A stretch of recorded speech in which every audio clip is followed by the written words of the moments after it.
তো আওয়ামী লীগেরও জনগণ, বিএনপিরও জনগণ, জামাত ইসলামেরও জনগণ, এনসিপিরও জনগণ। আমরা কারা? আমরা সাধারণ পাবলিক যে জনগণ, আমরা আসলে কাদের? বাংলাদেশে অনেক মানুষ আছে যারা প্রত্যক্ষ পরোক্ষ কোনোভাবেই রাজনীতির সাথে সম্পৃক্ত না। আছে না? অবশ্যই আছে। তা আমরা যারা এরকম আছি তাদের আসলে কি করা উচিত? আমাদের উচিত 5টা বিষয় খেয়াল রাখা। সরি, 5টা বিষয়ের মধ্যে এক নাম্বারটা হচ্ছে অন্ন, 2 নাম্বারটা হচ্ছে বস্ত্র, 3 নাম্বারটা হচ্ছে বাসস্থান, 4 নাম্বার শিক্ষা, 5 নাম্বার চিকিৎসা। এই 5টা জিনিস যে সরকার আমাদের দিতে পারবে বলতে এগুলো আল্লাহ তালাই দিচ্ছে, যে সরকার এগুলোর একটা সুষ্ঠু ব্যবস্থাপনা আনতে পারবে।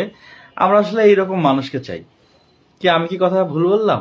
আমরা আসলে এই মানুষগুলোকে চাই, এই কাজগুলো চাই। তো 1 নম্বর হচ্ছে অন্ন বলতে আমি বুঝাইছি যে একটা রিক্সাওয়ালা যে সেও ইনকাম করে খাইতে পারে, একজন ইঞ্জিনিয়ার বা একজন ডক্টর সেও ইনকাম করে খাইতে পারে, সেই ক্ষেত্রে কোনো সমস্যা নাই। আমি ওই অন্নর কথা বলছি যে অন্নটা আমরা টাকা দিয়ে কিনে খাচ্ছি কিন্তু ভেজাল পণ্য। আমাদের ভবিষ্যতে যারা শিশুরা আছে বা আমরা কন্টিনিউয়াসলি ভেজাল খেয়ে যাচ্ছি। দুধের কথা বলেন, আমরা 100 টাকা লিটার দুধ কিনছি, কিন্তু সেই দুধটা কি ভেজাল মুক্ত? এটা কিন্তু সিউরিটি দিতে পারতেছি না। এটা এনশিওর করার দায়িত্ব কার? সরকারের। তাই আমি বলছি যে সরকারের উচিত এই দিকে খেয়াল রাখা, এবং আমরা এরকম মানুষকে চাই। আচ্ছা, এরপর আসেন বস্ত্র। আমার এই পোশাকটা পরছি, এই পোশাকটা বাংলাদেশের গার্মেন্টস ম্যানুফ্যাকচারার কোম্পানিগুলোতে তৈরি করতে আমার যেটা ধারণা, আমি এর সাথে একটু সম্পৃক্ত থাকার কারণে বলতে চাচ্ছি, সর্বোচ্চ গেলে 500 থেকে 600 টাকা এটা বাংলাদেশে খরচ হয়েছে এটা বানাইতে। ধরে নিলাম 700 টাকা খরচ হয়েছে। এই জিনিসটা আমাকে কিনতে হয়েছে 3800 টাকা দিয়ে। এই জ্যাকেটটা আমি 3800 টাকা দিয়ে কিনছি, তাও আজ থেকে 5-6 বছর আগে। এইটা হচ্ছে রেড অরিজিন কোম্পানির বসুন্ধরা থেকে নিয়েছিলাম, বসুন্ধরা না সরি, যমুনা ফিচার পার্ক থেকে নিয়েছিলাম। কিন্তু আমার কথা হচ্ছে যে জিনিসে আমার প্রোডাকশনে 500 টাকা, সেই জিনিস আমি কেন 3800 টাকা বা 4000 বা 5000 টাকা দিয়ে কিনতে বাধ্য হচ্ছি? এই জিনিসগুলো বিদেশে যাচ্ছে, বেশি দামে যাক, সমস্যা নাই, কিন্তু আমার বাংলাদেশের জন্য তো প্রাইসটা সেইভাবে নির্ধারণ করা উচিত, মার্জিনটা যেন সেই রকম থাকে। এবার আসেন বাসস্থানের কথা, মানে বসবাসের জায়গা। তা আমাদের বসবাসের জায়গা বলতে বাংলাদেশে ঢাকা শহরে যারা বাস করে এদের মধ্যে 75% মানুষের ফ্ল্যাট নাই বা বাড়ি নাই, 25% মানুষের ফ্ল্যাট আছে, বাড়ি আছে।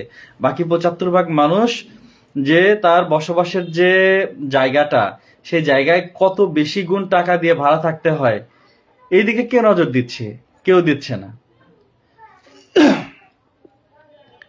এইবার আসেন শিক্ষার কথা যদি আমি বলি, আমার হাতের ডানে একটা প্রাইমারি স্কুল, বামে একটা বেসরকারি স্কুল। আমি চলে যাচ্ছি বেসরকারি স্কুলে। এটা আমাকে দিয়ে উদাহরণ দিচ্ছে, এরকম হাজার হাজার লক্ষ লক্ষ মানুষ সেম ঘটনাই ঘটাচ্ছে। কেন? কারণ হচ্ছে গিয়ে যে প্রাইমারি স্কুল বা হাই স্কুলগুলো, সরকারি যে স্কুলগুলো, সেগুলোতে পড়াশোনার মান এতটাই নিম্ন যে বলার মতো না। অথচ বেসরকারি স্কুলে একটা বাচ্চা নতুন ভর্তি হলে তাকে দেওয়া হচ্ছে পেন্সিল, তাকে খাতা কলম বই পুস্তক, তাকে দেওয়া হচ্ছে চকলেট বেলুন, তাকে দেওয়া হচ্ছে বিভিন্ন ধরনের মানে মজাদার খেলার জায়গা, একটা ম্যাজিক পার্কের মতো বা বাবুল্যান্ড বেবিল্যান্ডের মতো বিভিন্ন মাধ্যমে সেই বাচ্চারা খেলাধুলা করে, তাদের একটা পড়াশোনার প্রতি আগ্রহ আসে। পক্ষান্তরে প্রাইমারি স্কুলগুলোতে সেগুলো হচ্ছে না। এটা আমি বললাম ভালো আর মন্দ দিক, কিন্তু মেইন যে থিম সেটা হচ্ছে প্রত্যেক বছর প্রাইভেট ইউনিভার্সিটি বা প্রাইভেট যে স্কুলগুলো, বেসরকারি যে স্কুলগুলো, সেই স্কুলগুলো ছাত্র ভর্তির নামে সরকারি নীতি নির্ধারণ করা যে ফি আছে, যেরকম ঢাকা শহরের মধ্যে নীতি নির্ধারিত ফি সর্বোচ্চ 8,000 টাকা, কিন্তু একটা শিশু শ্রেণীর বাচ্চাকে, একটা প্লে নার্সারির বাচ্চাকে ইংলিশ মিডিয়ামে ভর্তি করতে 30-35 হাজার টাকা লাগে। এগুলা দেখভাল কে করবে? আমি? একজন রিক্সাওয়ালা? এলাকায় রড কমিশনার? নাকি গভর্নমেন্ট দেখবে এটা? এখন গভর্নমেন্ট যদি না দেখে তাহলে জনগণের কাছে দায়বদ্ধতা আছে না? আছে। তো সেই থেকেই বলছি যে আমরা সেই জনগণ হইতে চাই। আমরা আওয়ামী লীগেরও না, আমরা বিএনপিরও না, আমরা জামাতেরও না, আমরা বাংলাদেশের নাগরিক। যে এলোমেলো কাজ করবে অথবা যেই কাজগুলো করতে পারবে না, আমরা তাকে বয়কট করব। হ্যাঁ, কিভাবে বয়কট করব সেই ব্যাপার নিয়ে আমি ভবিষ্যতে একদিন কথা বলবো। আজকে আমি মৌলিক বিষয়গুলো নিয়ে কথা বলছি। এরপরে আসেন চিকিৎসা। চিকিৎসার কথা যদি ধরেন, সব থেকে আগে যে দুঃখের কথা সেটা হচ্ছে যে শেখ হাসিনা, খালেদা জিয়া, এরশাদ, বঙ্গবন্ধু, মেজর জিয়া, এরা এই 53 বছরে বাংলাদেশে এমন একটা চিকিৎসার ব্যবস্থা করতে পারে নাই, যার কারণে তাদের নিজেদেরকে দেশের বাইরে দৌড়াইতে হয়। কোনো একটা ভালো প্রবলেম হলে, কোনো একটা বেশি অসুস্থতা হইলে, কোনো একটা জটিল অপারেশন হলে তাদের সিঙ্গাপুর, মালয়েশিয়া, অস্ট্রেলিয়া, কানাডা, আমেরিকার মতো জায়গায় দৌড়া চলে যাইতে হয়। আর আমরা যারা চাকরিজীবী, রিক্সাওয়ালা, আশেপাশের নর্মাল মানুষজন, বাংলাদেশের সাধারণ পাবলিক, তাদের তো এই ক্ষমতা নাই। তাহলে আমাদের এই মৌলিক যে চাহিদা চিকিৎসা, এই চিকিৎসাটা কি মানে গভর্নমেন্ট আমাদের জন্যই করতে পারতেছে না। অথচ গভর্নমেন্ট হাজার হাজার কোটি টাকা এই চিকিৎসা খাতে দুর্নীতি করে যাচ্ছে। মানে দুর্নীতি করছে, আগে করছে, সবার আমলে। আমি কোনো স্পেসিফিক কোনো পার্সনকে বলতেছি না, আমার চোখে দেখা যে এক একটা হাসপাতালে নামে বেনামে হাজার হাজার যন্ত্রপাতি, যন্ত্রাংশ যেগুলো দরকার নাই। আমি যদি এখন আজকের কথা বলি, আমার সিরাজগঞ্জ শহরের যে মনসুর আলী 250 শয্যা বিশিষ্ট যে হসপিটাল, সেই হসপিটালে 150 টাকা দামের এক্স রে ফিল্ম নাই, এর জন্য এক্স রে হচ্ছে না, বাইরের ডায়াগনস্টিক থেকে এক্স রে করা লাগতেছে। কে দেখবে এগুলা? গভর্নমেন্টকে দেখতে হবে না? তো গভর্নমেন্ট এগুলা বাইরে না তো। আসো বাবা, আসো আমার কাছে আসো। তো আমি এই জন্য আমি সবাইকে বলছি যে আপনারা যারা সাধারণ জনগণ, তারা হচ্ছে গিয়ে হা ভোট, না ভোট বা বিভিন্ন মার্কার ভোট, এগুলোর ব্যাপারে খুবই খেয়াল রাখবেন, সুপার খেয়াল রাখবেন।